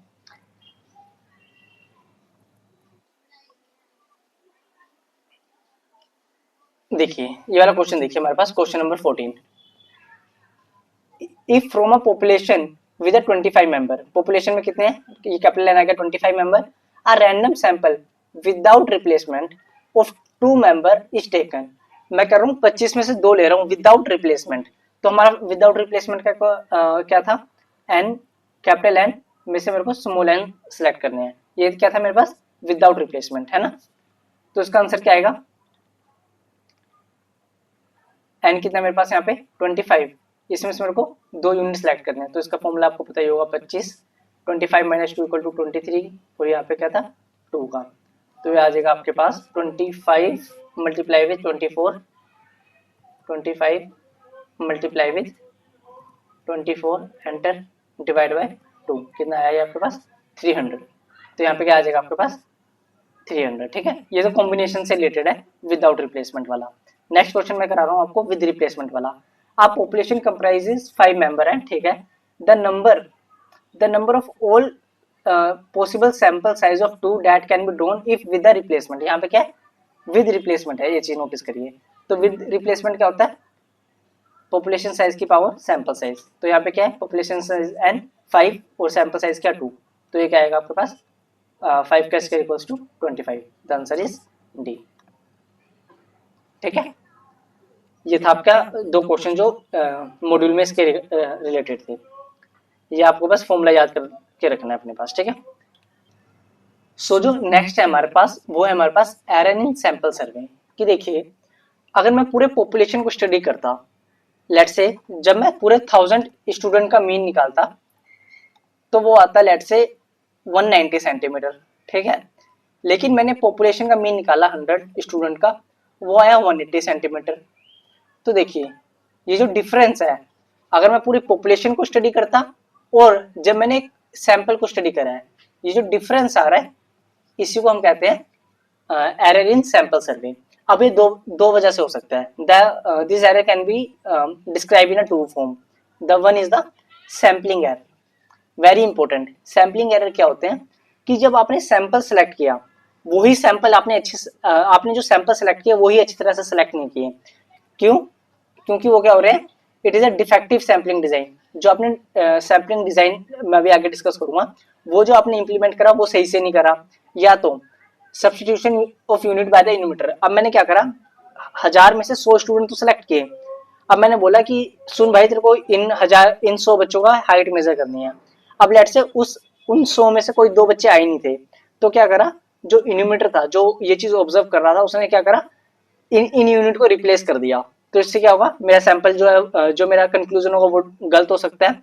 या फॉल्टी डेमार्केशन, इसमें क्या होता है, देखिए, मेरे को सैंपल सेलेक्ट करते हुए पता ही नहीं था कि मेरे को कहाँ से सैंपल सेलेक्ट करनी है। लेट से मैंने उस बंदे को बोला था कि ये जो 1000 जो सेक्शन ए है ना, जो सेक्शन ए है उसमें से आपको 100 स्टूडेंट सेलेक्ट करने हैं, और जो इन्यूमेटर था उसने क्या करा, सेक्शन बी से कुछ बच्चे उठा लिए और सेक्शन ए से कुछ उठा लिए। तो ये क्या हो गया, फॉल्टी डेमार्केशन ऑफ यूनिट, कि आपको कहाँ से सैंपल उठाने हैं, आपने वही आपको चीज नहीं पता। Incorrect choice of statistical measure. अब मेरे को ये चीज निकालनी है कि एवरेज हाइट कितनी है बच्चों की, मतलब कि एक सेंट्रल वैल्यू निकालनी है 1000 स्टूडेंट की। अब मैं उसमें मीन यूज करूं, मोड यूज करूं, या मीडियन यूज करूं, क्या यूज करूं, यही मैंने सही नहीं अप्लाई करा, ठीक है। और if there is a high variation within the population. अच्छा, मेरे को एक चीज बताइए, अगर वेरिएशन बहुत ज्यादा है पॉपुलेशन का, तो बताइए कोई बच्चा 100 सेंटीमीटर है और अगला 160 सेंटीमीटर का है, उसका अगला 200 सेंटीमीटर का है, फिर 120 सेंटीमीटर, इतनी ज्यादा वेरिएशन आ रही है, तभी भी हमारा जो है सैंपल सर्वे सही रिजल्ट नहीं देगा। And the next is the non sampling error. आपको एक होप की सैम्पलिंग एरर समझ आ गया। कोई भी फॉल्ट जो होता है वो सैंपल की वजह से हो रहा हूँ, कि जो भी मैंने सैंपल सेलेक्ट करे हैं या फिर जो मैंने डिजाइन किया है सैंपल सेलेक्ट करते हुए, वो इनकरेक्ट है। अब नॉन सैम्पलिंग एरर क्या होता है कि आपने एक बार सैंपल सेलेक्ट तो कर लिया, एक बार आपने सैंपल तो सेलेक्ट कर लिया, उसके बाद जो एरर होने के चांसेस हैं उससे हम कहते हैं नॉन सैम्पलिंग एरर। जैसे कि देखिए, ignorance of lack of knowledge, height कैसे मेजर करनी है वही नहीं पता। Non response from the interviews, जिनका मैं हाइट मेजर कर रहा हूँ वो करने ही नहीं दे रहे।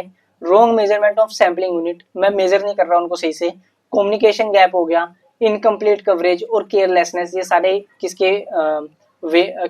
कौन से एरर है, नॉन सैम्पलिंग एरर, ठीक है। एक समरी वे में मैंने यहाँ पे बता रखा है क्या हो सकता है। Sampling error arise because we only study a part of the population, हम पूरे पॉपुलेशन को स्टडी कर रहे हैं, सिर्फ एक सैंपल को स्टडी कर रहे हैं। This can happen due to the faulty sample design, substitution, poorly defined unit और रॉन्ग स्टैटिस्टिकल मेथड। मेरे को मीन यूज करना था, मैंने मोड यूज कर लिया। ऐसे कोई भी अगर मैंने रॉन्ग स्टैटिस्टिकल मेथड यूज कर लिया। और नॉन सैम्पलिंग एरर क्या होता है? This can happen in both, ये सैंपल सर्वे में भी हो सकता है और सेंसस में भी हो सकता है। जब मैं कुछ सैंपल को स्टडी कर रहा हूँ तब भी हो सकता है, और जब मैं पूरी पॉपुलेशन को स्टडी कर रहा हूँ तब भी हो सकता है। बट सैम्पलिंग एरर किस में होगा? सैम्पलिंग एरर तो सिर्फ सैंपल सर्वे में होगा। They can non sampling error कैसे हो सकते हैं? Personal biases, mistake in data recording, non response या इनकम्प्लीट कवरेज, ये क्या हो गया हमारे पास? नॉन सैम्पलिंग एरर के एग्जाम्पल हो गए। ठीक है, जो हमारे पास नेक्स्ट है वो है type of sampling. Very very important. Type of sampling कितने तरह के हैं? हम अब मैंने ये चीज बोला कि मैं आपको आगे बताऊंगा कि हम किस तरह सैंपल सेलेक्ट करते हैं। तो वो टाइम आ गया बताने का कि हम हमारे पास कितने टाइप्स है जब जिससे हम पॉपुलेशन में से सैंपल सेलेक्ट करते हैं। सबसे पहले है प्रोबेबिलिटी सैम्पलिंग, अगला है नॉन प्रोबेबिलिटी सैम्पलिंग, और तीसरा है हमारे पास मिक्स सैम्पलिंग। तो सबसे पहले देखिए, मैंने प्रोबेबिलिटी सैम्पलिंग एक समराइज चार्ट बनाया हुआ है, इसे देखिए आप। प्रोबेबिलिटी सैम्पलिंग के अंदर तीन आते हैं हमारे पास, जैसे यहाँ पे भी लिखा हुआ है, simple random sampling, stratified sampling और मल्टी स्टेज, जिसे मल्टी फेज भी कहते हैं, क्लस्टर सैम्पलिंग भी कहते हैं। तो सबसे पहले सिंपल रैंडम सैम्पलिंग। इसमें क्या होता है? हर एक यूनिट, जितनी भी यूनिट है पॉपुलेशन में, सबका इक्वल चांस होता है कि वो सेलेक्ट हो सकती हैं फॉर द सैंपल पर्पस। ठीक है, इसके अंदर भी दो आता है, विद रिप्लेसमेंट और विदाउट रिप्लेसमेंट। ये कब अच्छा है? जब मेरी पॉपुलेशन होमोजीनियस हो, मतलब पॉपुलेशन की जो यूनिट्स है उसके बीच में ज्यादा डिफरेंस ना हो। अगर ज्यादा डिफरेंस होता है, मतलब हेट्रोजीनियस होती है हमारी, तब हमारे पास ये जो अगला मेथड में डिस्कस करूंगा, स्ट्रेटिफाइड सैम्पलिंग, तब यूज होता है। लेकिन अगर होमोजीनियस है हमारे पास, तब हम कौन सा यूज करेंगे? Simple random sampling. ठीक है, इसका एडवांटेज क्या है? ये इफेक्टिव है, सिंपल है और अनबाइज्ड है। और सबसे अच्छा है, ये कब हम यूटिलाइज कर सकते हैं? जब हम होमोजीनियस पॉपुलेशन को स्टडी कर रहे हो। नेक्स्ट है हमारे पास स्ट्रेटिफाइड सैम्पलिंग।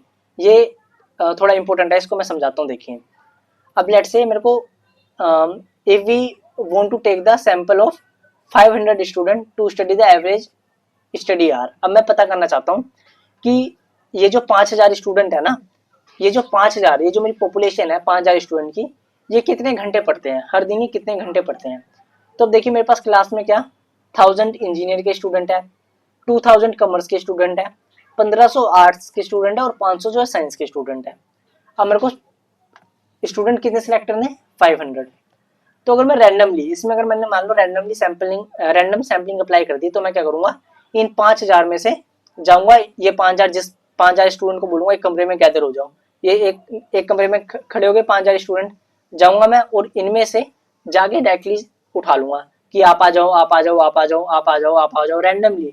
कोई मैंने पूछा नहीं कि आप कौन से स्ट्रीम से हो, कौन से, कुछ नहीं, सिर्फ गया मैं रैंडमली, मैंने 5000 में से 500 स्टूडेंट उठा लिए। तो अब आप मुझे बताइए कि आपको लगता नहीं है कि ये जो स्टूडेंट है, जो हमारे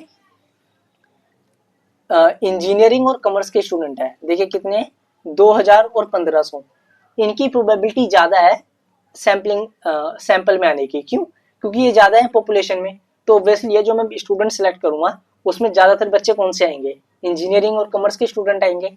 तो वो तो मेरे पूरे पॉपुलेशन को रिप्रेजेंट नहीं कर रहा ना। तो यहाँ पे हमारा कंक्लूजन क्या होगा? गलत हो सकता है। तो उसके लिए हमारे पास एक जो दूसरा वे आया, उसे हम कहते हैं स्ट्रेटिफाइड सैम्पलिंग। स्ट्रेटिफाइड सैम्पलिंग में क्या करते हैं हम? सबसे पहले पॉपुलेशन को डिवाइड कर देते हैं डिफरेंट क्लासेस में। जैसे मैंने यहाँ पे क्या करा, 1000 इंजीनियर स्टूडेंट को अलग करा, 2000 कॉमर्स स्टूडेंट को अलग करा, 1500 आर्ट्स स्टूडेंट को अलग किया और 500 साइंस स्टूडेंट को अलग किया। अब मुझे 5000 में से 500 स्टूडेंट सेलेक्ट करने हैं। इस 5000 में से 500 स्टूडेंट सेलेक्ट करने हैं। तो इसका मतलब मेरे को 10% सैंपल उठाने हैं, पॉपुलेशन का 10% सैंपल लेना है। तो मैं इस तरह क्या करूंगा, जो मेरे 1000 स्टूडेंट है, इनको एक कमरे में कर दूंगा और जाऊंगा इसमें से 10% उठा लूंगा। वो कितने आएंगे? 100 स्टूडेंट। जो कॉमर्स के स्टूडेंट है 2000, इनको एक कमरे में अलग से कर दूंगा, रैंडमली जाऊंगा, यहाँ से मैं 10% उठा लूंगा, जो कि आएगा 200। आर्ट्स के जो मेरे 1500 स्टूडेंट है, इसमें से रैंडमली उठा लूंगा 10%, वो आया 150। और जो 500 साइज स्टूडेंट है, उसमें से 10% उठा लूंगा, जो है मेरे पास 50। तो टोटल कितना आ गया मेरे पास? 500 स्टूडेंट। ठीक है, तो अब देखिए, अब जो मैंने सैंपल सेलेक्ट किए 1500 स्टूडेंट का, अब ये पॉपुलेशन को सब अच्छी तरह रिप्रेजेंट कर रहा है और उसी प्रोपोर्शन में रिप्रेजेंट करना है जिस प्रोपोर्शन में ये यूनिट पॉपुलेशन के अंदर आती है। इसी को हम कहते हैं स्ट्रेटिफाइड सैंपलिंग। तो देखिए, in stratified sampling the population is divided into subgroup और स्ट्रेटा। ये जो मैंने हर एक पॉपुलेशन को डिवाइड करा, जो भी ये मैंने पॉपुलेशन को डिवाइड करा है, कॉमर्स, साइंस स्टूडेंट, ये इन सबको क्या कहता हूँ मैं, ये जो मैंने डिवाइड किया है हर एक बच्चों को 1500 आर्ट्स के बेस पे, साइंस के बेस पे, इसी को मैं क्या कहता हूँ, स्ट्रेटा। ठीक है। और जो मैंने यहाँ से सैंपल ड्रॉ करे उसको मैं कहता हूँ स्ट्रेटम। जैसे कि इस 1000 में से मैंने 100 स्टूडेंट सिलेक्ट किए थे, ये जो 100 स्टूडेंट है वो है स्ट्रेटम, ये जो 200 स्टूडेंट है वो है स्ट्रेटम, 150 जो है वो स्ट्रेटम है, जो 50 है वो स्ट्रेटम है। तो ये सारे क्या हो गए, स्ट्रेटम, और ये क्या हो गया, सारा स्ट्रेटा। ठीक है। अब इसका मेन पर्पस क्या है, इसका मेन पर्पस है ताकि जो हमने सैंपल ड्रॉ करें वो पूरे पॉपुलेशन को रिप्रेजेंट करें। हमारा यही तो पर्पस होता है कि जो सैंपल है वो पूरे पॉपुलेशन को रिप्रेजेंट करना चाहिए। ठीक है।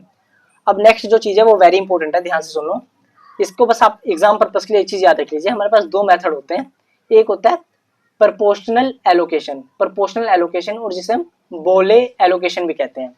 प्रोपोर्शनल एलोकेशन जिसे हम बोले एलोकेशन भी कहते हैं, ये हम कब यूज करते हैं, जब हमारा वेरिएंस क्या होता है, लो, और जो सैंपल साइज है जिसको हम एन से रिप्रेजेंट करते हैं, समूह, ये डिपेंड करता है किस पे, population size of the stratum. जो sample size from each stratum is proportional to the population size. अगर वो पॉपुलेशन साइज पे डिपेंड करता है तब हम कौन सा यूज करते हैं, प्रोपोर्शनल एलोकेशन और बाउले एलोकेशन। जो दूसरा है हमारे पास वो है नेमैन एलोकेशन। ये कब हम यूज करते हैं, जब वेरिएशन हाई होती है। जब वेरिएशन हाई होती है तब हम कौन सा यूज करते हैं, नेमैन लोकेशन, नेमैन एलोकेशन। और इसमें क्या होता है, जो सैंपल साइज होता है वो डिपेंड करता है बोथ किस पे, पॉपुलेशन पे भी और स्टैंडर्ड डेविएशन पे भी। किस पे, पॉपुलेशन के साइज पे भी और स्टैंडर्ड डेविएशन पे भी। आप इसको मेरे साथ याद कर लीजिए। जो नेमैन एलोकेशन होता है जिसे हम प्रोपोर्शनल एलोकेशन भी कहते हैं, ये किस पे डिपेंड करता है, ये सिर्फ डिपेंड करता है पॉपुलेशन के साइज पे। ठीक है। ये देखिए, ये डिपेंड करता है सिर्फ पॉपुलेशन के साइज में। लेकिन जो हमारा नेमैन एलोकेशन है,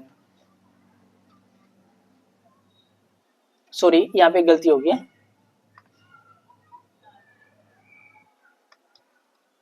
प्रोपोर्शनल एलोकेशन को हम बोलते हैं बाउले एलोकेशन।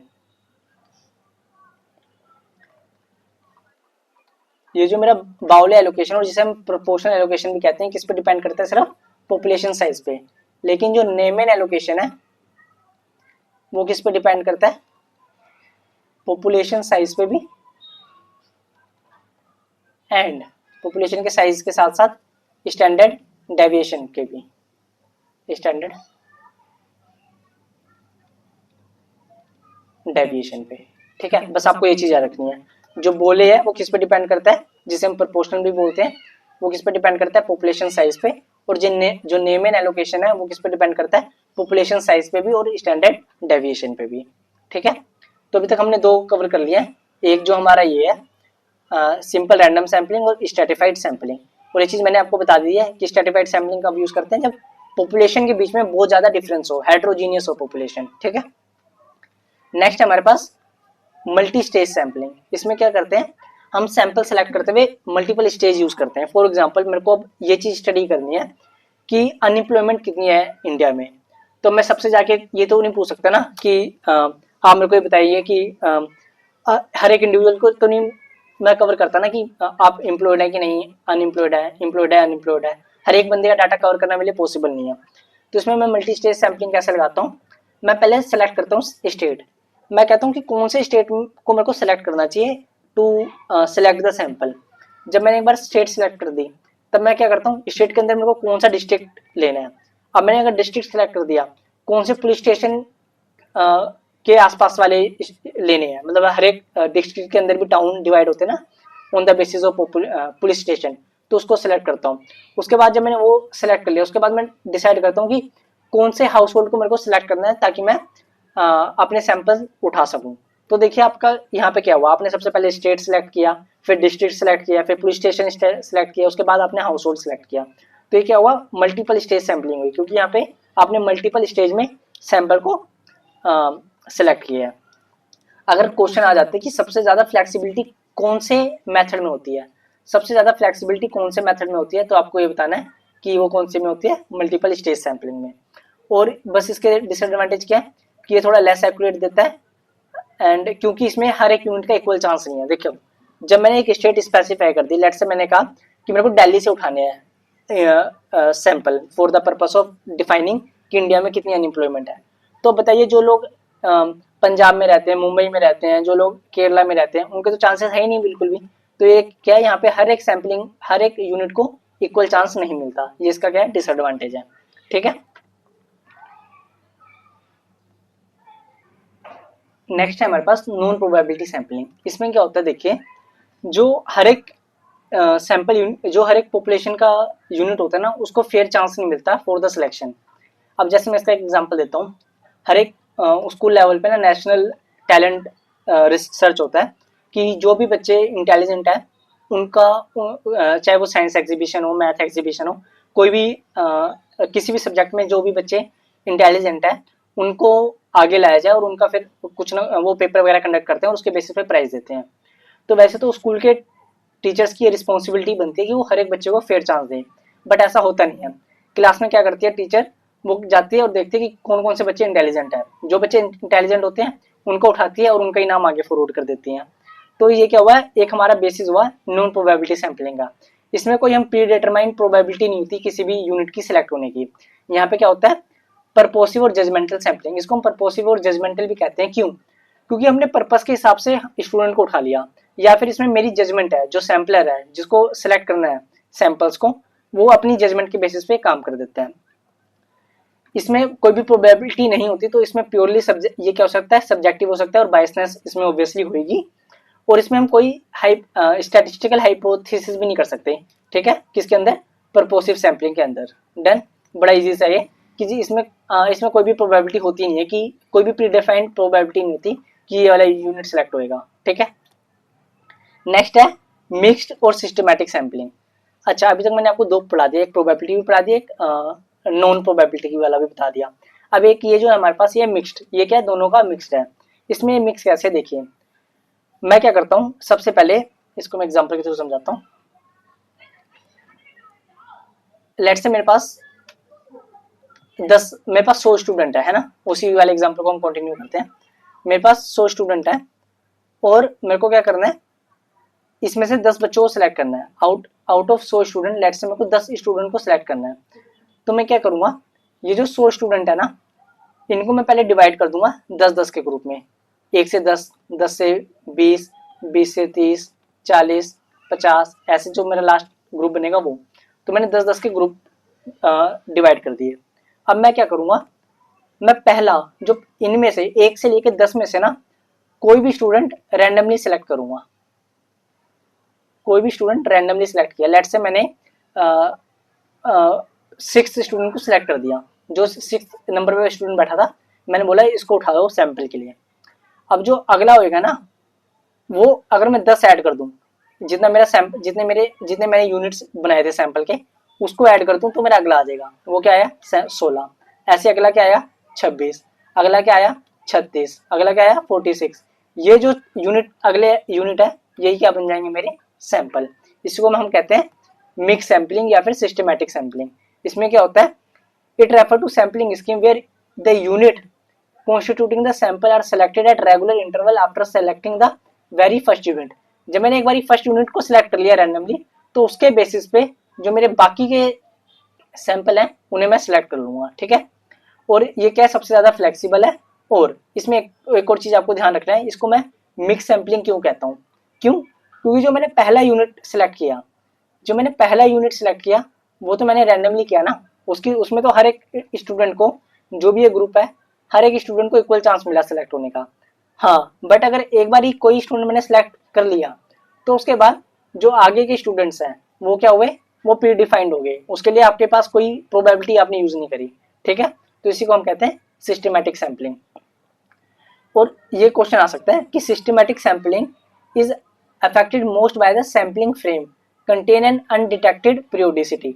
अगर जो भी मेरा सैंपलिंग फ्रेम है, सैंपलिंग फ्रेम क्या होता है, जहां से हम सैंपल को लेते हैं, अगर उसके अंदर अनडिटेक्टेड पीरियोडिसिटी मतलब कोई एक ट्रेंड बन रहा है, उस पॉपुलेशन के अंदर ही कोई ट्रेंड बन रहा है तब इसमें क्या हो सकता है, एरर आ सकता है। ये क्या होता है, जो हम सिस्टमेटिक सैम्पलिंग यूज करते हैं तब क्या होते हैं, ज्यादा चांस होते हैं कि इफेक्ट होगा कब, जब हमारे पास अनडिटेक्टेड पीरियोडिसिटी होगा। बस आप इस चीज को याद रख लीजिए, ठीक है।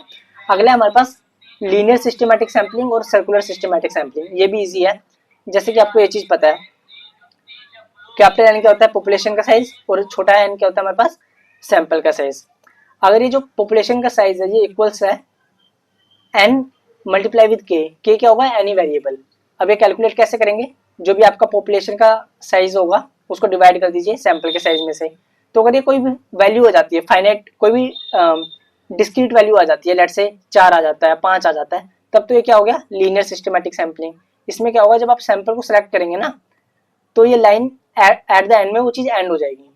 अगला है जो हमारे पास सर्कुलर सैम्पलिंग, इसमें क्या होगा, इसमें ये जो नंबर है ना वो डेफिनेट नहीं आएगा, डिस्क्रीट नहीं आएगा, वो कॉन्टिन्यूस आएगा। फॉर एग्जाम्पल 4.5 आया, 4.5 आया, तो ये वो क्या होगा मेरे पास, यहाँ पे क्या हुआ, एन इक्वल्स नहीं हुआ एन के, बल्कि वो इक्वल होगा N equals to small N multiply with K plus P. तो इसमें क्या होता है, जब हम सैम्पलिंग उठाते हैं, एक आपने 6 को उठाया, फिर अगला हमने 16 को उठाया, 26 को उठाया, अगर मेरे को और सैंपल चाहिए तब मैं दोबारा स्टार्टिंग पे आ जाता हूँ। इसको मैं एक एग्जांपल से समझाता हूँ। देखिए, लीनियर सिस्टमेटिक सैम्पलिंग, मेरे पास पॉपुलेशन में थे 20, ठीक है, और स्टूडेंट थे मेरे पास, मतलब पॉपुलेशन का साइज क्या हो गया 20, तो मेरे को सैंपल सेलेक्ट करने थे 5, मेरे को 5 स्टूडेंट उठाने थे। तो यहाँ पे के क्या आया, capital N divide by small N, क्या है वो 4, ठीक है। अब suppose we start at a third student, मैंने पहला पहला जो 5 स्टूडेंट में से, पहले 5 स्टूडेंट में से तीसरा स्टूडेंट उठाया, तो उसके बाद अगला क्या होगा, ऐड कर दो 5, 3 + 5 7, 7 + 5 11, 15 19। तो ये क्या होगा, स्टॉप हो गया ये एट द एंड में। ये क्या हुआ, लीनियर सिस्टमेटिक सैम्पलिंग में हमारे एंड में क्या हुआ, ये जो हमारा फ्लो चल रहा था वो एंड हो गया। बट जो सर्कुलर सैम्पलिंग है, अब यहाँ पे नोटिस करिए, पॉपुलेशन में अगर 22 स्टूडेंट होते हैं और मेरे को 5 सैंपल उठाने हैं, तो मैं इंटरवल बनाऊं तो वो कितना आया 4.4। ये डिस्क्रीट, ये पूरा होल नंबर नहीं आया, ठीक है, ये इंटीजर आया हमारे पास। तो यहाँ पे मैंने क्या किया, के को 4 लिया, और लेट से मैंने पहला स्टूडेंट उठाया 4th, तो पहला स्टूडेंट 4 आया, 8 आया, फिर 16 आया, 12 16 20 ऐसे आया। अगर मेरे को मोर सैंपल, अगर मेरे को और सैंपल चाहिए होगा तब मैं क्या करूंगा, स्टार्टिंग, अब 20 के बाद अगला क्या आता है, अगर मेरे को और सैंपल चाहिए होते हैं 20 के बाद अगला आता है हमारे पास 24।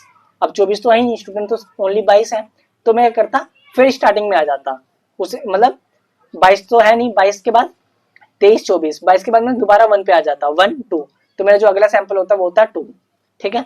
एग्जाम पर्पज के लिए बस आप याद रख लीजिए ये वाला फॉर्मूला, कि जब मेरे को n इक्वल्स टू एन के हो जाता है तो हम उसे लीनियर सिस्टमेटिक कहते हैं, और अगर n इक्वल्स टू एन के प्लस पी कोई भी वेरिएबल आ रहा होता है तो हम उसको कहते हैं सर्कुलर सिस्टमेटिक सैम्पलिंग, ठीक है। तो यहाँ पे हमारे जो जितने भी कंसेप्ट थे वो सारे कवर हो गए, जितने भी हमारे कंसेप्ट थे सैम्पलिंग के वो सारे कवर हो गए। अब इसके हम जितने भी क्वेश्चन है वो करते हैं फ्रॉम बिगिनिंग, ठीक है। सबसे पहले मॉड्यूल में आइए, अब देखिए आपसे क्वेश्चन इतने इजीली हो जाएंगे ना, आपको अब कोई प्रॉब्लम आने ही नहीं वाली।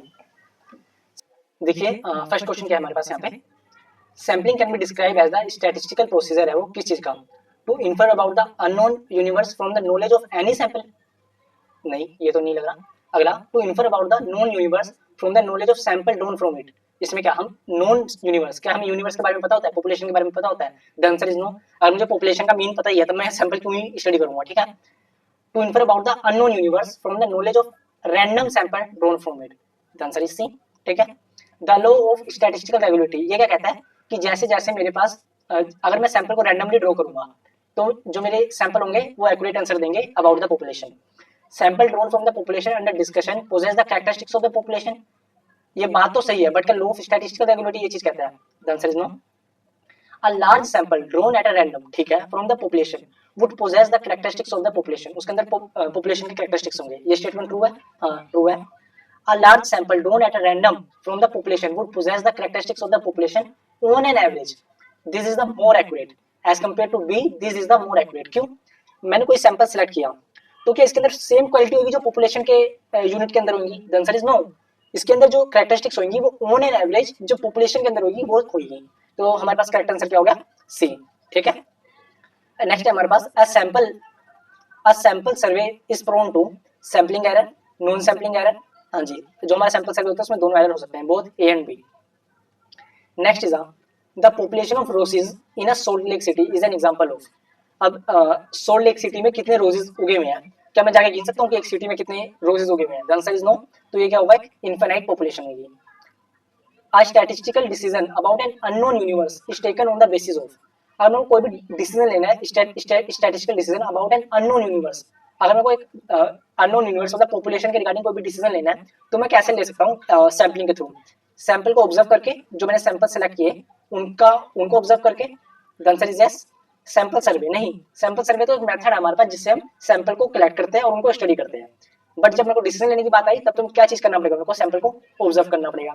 सैम्पलिंग फ्रेम क्या होता है? सैम्पलिंग फ्रेम तो यार वो लिस्ट होती है जिसमें से मैं सैंपल को ड्रॉ करता हूँ। कंप्लीट इन्फॉर्मेशन तो वो चीज होगी कि मैंने हर एक सैंपल गया उनको स्टडी करा। ठीक है, तो आंसर क्या हुआ? A. Random sampling implies, random sampling क्या होती है हमारे पास?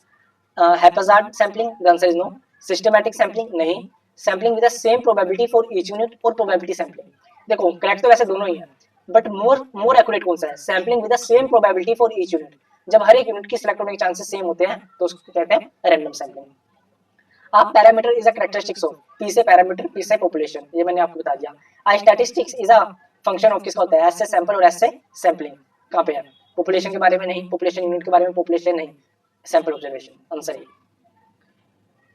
नेक्स्ट है हमारे पास सैम्पलिंग फ्लक्चुएशन में भी डिस्क्राइब्ड एज। सैम्पलिंग फ्लक्चुएशन क्या होती है? The variation in the value of statistics. Yes, ये चीज मैंने आपको बताई थी कि सैम्पलिंग फ्लक्चुएशन क्या होता है कि जब मैंने 10 सैंपल लिए तब मेरा एवरेज कुछ हो रहा है, जब मैंने अगले 10 सैंपल लिए उसका एवरेज कुछ हो रहा है। जो हमारे पास वेरिएशन हो रही है वैल्यू ऑफ स्टैटिस्टिक्स में, उसी को हम क्या बोलते हैं? Sampling fluctuation. ठीक है,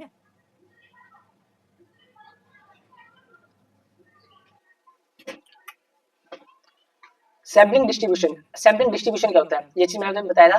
the probability distribution of statistics is known as the sampling distribution. ठीक है, नेक्स्ट है हमारे पास स्टैंडर्ड एरर। स्टैंडर्ड एरर क्या होता है? Standard error can be describe as the error committed in the sampling नहीं, the error committed in the sample survey नहीं, the error committed in estimating and parameter नहीं, standard deviation of statistics. ये भी मैंने बताया था कि जो हमारा स्टैंडर्ड डेविएशन होता है अगर हम उसको स्टैटिस्टिक्स में से निकालते हैं तो उसको क्या बोलते हैं? Standard error. ठीक है, नेक्स्ट है हमारे पास the measure of precision obtain by sampling is describe है कि वो कितना, जो हमने सैम्पलिंग से आंसर निकाला है वो कितना प्रिसाइज है। वो हम किसके बेसिस पे निकालते हैं? स्टैंडर्ड एरर के बेसिस पे, हमने अभी ऊपर पढ़ा था। As the sample size increases, standard error क्या होगा? तो हमारे पास सैंपल स्टैंडर्ड एरर का फॉर्मूला क्या होता है? Standard deviation divide by root of N, है ना। तो जैसे जैसे मैं सैंपल साइज को इंक्रीज करूंगा, जैसे जैसे मैं एन को इंक्रीज करूंगा, जो मेरा स्टैंडर्ड एरर होगा वो क्या होगा? Decrease. The answer is B. 14 and 15 हमने कर लिया है। So next is 16। Simple random sampling is very effective. जो है ये सिंपल रैंडम सैम्पलिंग है कब इफेक्टिव होती है? The population is not very large नहीं, जब पॉपुलेशन इज वेरी लार्ज तब तो हमारे पास इफेक्टिव होती है। The population is not much heterogeneous, not much heterogeneous मतलब ये क्या होगा? होमोजीनियस होएगा। तो जब ये होमोजीनियस होगा तभी भी क्या होगा? हम इसको यूज कर सकते हैं। तो option B is correct. The population is portion into a several section, तब तो हम स्ट्रैटिफाइड यूज करते हैं ना कि सैम्पलिंग। ठीक है, next is 17। Simple random sampling is a probabilistic, the answer is yes. Simple random sampling क्या है? प्रोबेबिलिस्टिक सैम्पलिंग का तो वो है classification. According to Neyman allocation I stratified sampling. Neyman allocation में क्या होता है? देखिए ये दूसरे वाला है। नीमन एलोकेशन में किस किस पे डिपेंड करता था? पॉपुलेशन के साइज पे भी और पॉपुलेशन के स्टैंडर्ड डेविएशन पे भी, है ना। ये देखिए अभी ये मैंने आपको समरी में बता दिया था कि जो पॉपुलेशन का साइज है उस पर भी डिपेंड करेगा, जो पॉपुलेशन का स्टैंडर्ड डेविएशन है उस पर भी डिपेंड करेगा। और यही हमारे पास क्वेश्चन है यहाँ पे कि according to Neyman allocation in stratified sampling sample size is proportional to the population size. The answer is yes, population size पर डिपेंड करता है। Sample size is proportional to the sample standard deviation नहीं, population standard deviation होता है तब correct होता है। Sample variation के नहीं, सैंपल वेरिएशन के नहीं, तो ये दोनों ही इनकरेक्ट हो गए। ठीक है, option A is correct. Which sampling provides separate estimate for population mean for different segment and also an overall estimate। जब एक पॉपुलेशन के अंदर डिफरेंट सेगमेंट हो, साइंस के अलग हो, कॉमर्स के स्टूडेंट अलग हो, आर्ट्स के अलग हो, तो हम कौन सा यूज करते हैं? हम यूज करते हैं स्ट्रैटिफाइड सैम्पलिंग। ठीक है, which sampling add flexibility to the sampling process. कौन से सैम्पलिंग में सबसे ज्यादा फ्लेक्सिबिलिटी होती है? ये मैंने आपको बताया था कि जो हमारा सिस्टमेटिक होता है वो सबसे ज्यादा फ्लेक्सिबल होता है, और एंड ऑल्सो और जो हमारे पास सबसे ज्यादा अनडिटेक्टेड पीरियोडिसिटी के थ्रू एरर हो सकते हैं वो भी किसमें होता है? सिस्टमेटिक में। ठीक है, ये चीज मैंने ऊपर ही स्लाइड में कवर करती थी, सिस्टमेटिक सैम्पलिंग में। Which sampling is subject to the description of the sampler, जो सैम्पलर होगा वो डिसाइड करेगा कि कैसे करना है, वो किसमें होता है? पर्पोसिव या जजमेंटल पे। ठीक है, अब नेक्स्ट है, if a random if a random sample of size of 2 with replacement is drawn from a population containing unit 3 6 1, then the sample would be, इसमें क्या हो रहा है? रिप्लेसमेंट हो रहा है। रिप्लेसमेंट में हमारे पास टोटल सैंपल कितने होते हैं? n की पावर n। मेरे को क्या, तीन यूनिट है पॉपुलेशन में से, उसमें से 2 सैंपल लेने हैं, तो ये क्या आएगा? 3 का स्क्वायर 9 है ना। तो जो सैंपल साइज होगा वो 9 होगा सबसे पहले, तो ए और बी तो वैसे नहीं हुआ। अच्छा, विद रिप्लेसमेंट, अब इसमें क्या होगा? जब मैंने कोई आइटम सिलेक्ट कर लिया उसको मैं वापस रख दूंगा तो उसके चांसेस क्या है? दोबारा वो भी सिलेक्ट हो सकता है। तो क्या हो सकता है? 3 3, मैंने 3 को सिलेक्ट किया, फिर दोबारा 3 को सिलेक्ट किया, 3 को किया, फिर दोबारा, फिर अगला 6 को, फिर 3 के साथ 1 आ गया, फिर 6 के साथ खुद 6 आया, फिर 3 आया, 6 1 आ गया, फिर 1 किया, फिर दोबारा भी 1 आ गया, 1 किया, फिर दोबारा 3 आया, और फिर 6 आ गया। तो C is the right answer. ठीक है, मेरे पास if random sample of size 2 is taken without the replacement from a population containing the unit A, B, C, D. Population में कितने? 4 यूनिट है, उन लोगों को सैंपल क्या करना है? 2, और ये विदाउट रिप्लेसमेंट है। विदाउट रिप्लेसमेंट मतलब कि 4 में से 2 सेलेक्ट करने हैं, तो ये क्या आएगा? 4, 4 में से 2 गए 2, और 2 का 2 आ जाएगा, तो ये क्या आएगा आपके पास सोल्व करने के बाद? 4 से 12, 12 डिवाइड बाई 2 इक्वल्स टू 6। तो सैंपल जो साइज बनेगा वो मेरे पास 6 का बनेगा। अब देखिए वो कैसे हो सकता है। जब मैंने ए को सिलेक्ट कर लिया, ए को बी के साथ करूंगा, ए को सी के साथ करूंगा, ए को डी के साथ करूंगा। अब देखो आपको ये चीज पता होगी, जब हम कॉम्बिनेशन अप्लाई करते हैं, परमुटेशन कॉम्बिनेशन में आपने पढ़ा होगा, तो उसमें ऑर्डर मैटर नहीं करता। तो चाहे वो मेरे लिए ए बी है या बी ए है, दोनों सेम ही चीज है। तो यहाँ पे इसलिए जब मैंने ए बी ले लिया तब मैं दोबारा बी ए नहीं लूंगा। ठीक है, जो मेरा ऑप्शन सी है और डी है उसमें ये डिफरेंस है। यहाँ पे क्या हुआ? ए बी ले लिया, फिर दोबारा बी ए ले लिया, विच इज रॉन्ग। अगर मैंने राम और मोहन का हाइट का एवरेज ले लिया, और फिर राम एंड मोहन लिया, फिर मैंने मोहन एंड राम का एवरेज लिया, दोनों तो सेम ही चीज हुई ना, उसमें कुछ डिफरेंस तो नहीं हुआ, तो इसलिए ये चीज नहीं आई। ए को बी के साथ, ए को सी के साथ, ए को डी के साथ, फिर ऐसी बी को सी के साथ, बी को डी के साथ, और क्या बचा? सी को फिर डी के साथ, क्योंकि सी को बी के साथ नहीं करा मैंने, क्यों? क्योंकि वो तो पहले ही आ चुका है बी का सी के साथ, ये आपको समझ रहा है। तो आंसर इज सी। अगला क्वेश्चन जो हमारा लास्ट अटेम्प्ट में आया था, the law of statistical regulatory says that, ये हमने कवर कर लिया पहले ही, मॉड्यूल का क्वेश्चन आया था, सी आंसर है इसका। ठीक है, which of the following statement about the simple random sampling is not true? Not true मतलब कि वो क्या है? फॉल्स है। कौन सा स्टेटमेंट इसमें से फॉल्स है? In random sampling without replacement, in random sampling without replacement, each selected unit is replaced to the population before the next unit is drawn. हाँ, जब हम रिप्लेसमेंट के साथ करते हैं तो क्या करते हैं? हम उसको रिप्लेस कर देते हैं, ये तो ट्रू है। Simple random sampling ensure that each unit in the population has equal chance of be selected, ये भी ट्रू है। Simple random sampling is highly effective when the population is very large and heterogeneous, नहीं, heterogeneous के लिए तो हमारे पास क्या होता है? स्ट्रेटिफाइड। ठीक है, तो सी क्या हो गया यहाँ पे? इनकरेक्ट हो गया। ठीक है, और एक बार डी भी बता देता हूँ, वो करेक्ट ही होगा। In a simple random sampling without replacement, जब मैं रिप्लेस नहीं कर रहा हूँ, a unit is selected it will never be selected again. हाँ, जब मैंने एक यूनिट को सिलेक्ट कर लिया तो दोबारा भी सिलेक्ट नहीं हो सकती, क्योंकि मैंने उसको रिप्लेस ही नहीं करा। नेक्स्ट है हमारे पास, standard error can be described as, standard error क्या होता है? Standard deviation of statistics. ठीक है, standard error and square root of sample size are directly proportional, नहीं, इनवर्सली प्रोपोर्शनल। स्टैंडर्ड एरर क्या होता है? Standard deviation of population divide by square root of the sample size.